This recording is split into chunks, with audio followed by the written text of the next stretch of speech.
যে প্রথম কথা, কারো কাছে ধার কর্জা নেবেন না। কারো কাছে সাদকা নেওয়া আর ধার কর্জা নেওয়া দুটো তো খুব মিল আছে। এই কথাগুলো অনেক আপনার শোনেননি হয়তো কোনোদিন, কিন্তু খুব মিল আছে। মানে দুটোতেই আল্লাহ ছাড়া অন্যের দ্বারস্থ হওয়া, এদিকে মিল আছে। কারো মোহতাজ হওয়া, কারো মুখাপেক্ষী হওয়া, এটি কিন্তু আপনার আকীদা যে পাকাপোক্তা এর পরিপন্থী। আমার ভাষাগুলো বুঝছেন তো? আপনার যে আকীদা যে রিজিক দাতা আল্লাহ, হায়াত মওতের মালিক আল্লাহ, হ্যাঁ, আমির গরিব কন্যাওয়ালা আল্লাহ, সুখ দুঃখের মালিক আল্লাহ, তো যখন সবকিছুর মালিক আল্লাহ, তো সেই মালিককে বাদ দিয়ে এই ছোট মালিক আমার মতোই, তার কাছে দুটো পয়সা বেশি আছে, হ্যাঁ, সেই জন্য তার দ্বারস্থ কেন হব? তার কাছে কেন বে সাহায্য চাইতে যাব? অভাব হলে রবের কাছে চাইতে পারছি না, আর তার কাছে আমি ধারই কেন চাইতে যাব? আমি ছোট হব আমার রবের কাছে, যে রব আমাকে মনে হয় অপমান করবেন না। রবের কাছে সারা রাত কান্না করে যদি বলেন যে আল্লাহ আমার অভাব মিটিয়ে দাও, আমার ঋণ কর্জা নামিয়ে দাও, আমাকে সচ্ছল করে দাও, আমার এই প্রয়োজন পুরা করে দাও, আনতুমুল ফুকারা ইলাল্লাহ, তোমরা আল্লাহর কাছে তোমরা সবাই ফকির।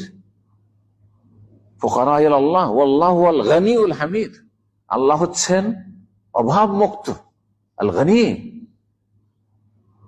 আল হামিদ, এবং প্রশংসিত। আমরা যদি আল্লাহর কাছে প্রতিদিন চাইতে থাকি, দিন দুনিয়া বৈধ, হারাম চাইছি না, কিন্তু দিন দুনিয়ার সুখ শান্তি চাইতে থাকি, তবু কোনদিন আল্লাহ রাব্বুল আলামিন কারো সামনে আমাকে আপনাকে অপদস্থ করবেন না। কারণ কার কাছে চেয়েছি? ইয়াকা না'বুদু ওয়া ইয়াকা নাস্তাইন, আল্লাহ তোমারই ইবাদত করছি আর তোমার কাছে সাহায্য চাইছি। সুবহানাল্লাহ, সূরা ফাতিহা।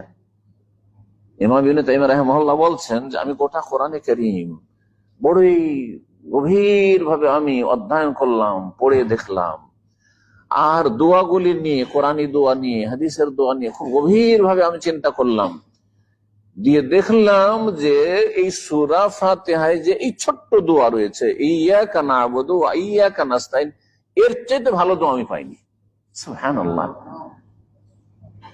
চিন্তা করেন, যিনি আল্লাহ আমাকে সবই দিতে পারেন, সবই দিতে পারেন, সমস্ত বিপদ আপদ থেকে রক্ষা করতে পারেন, সমস্ত রোগ ভালো করতে পারেন, এক কথায় যা বলবেন, সে আল্লাহ রাব্বুল আলামিনকে আপনি বলছেন আল্লাহ তোমারই ইবাদত করি, কাউকে ডাকি না, কারো গোলামি করি না,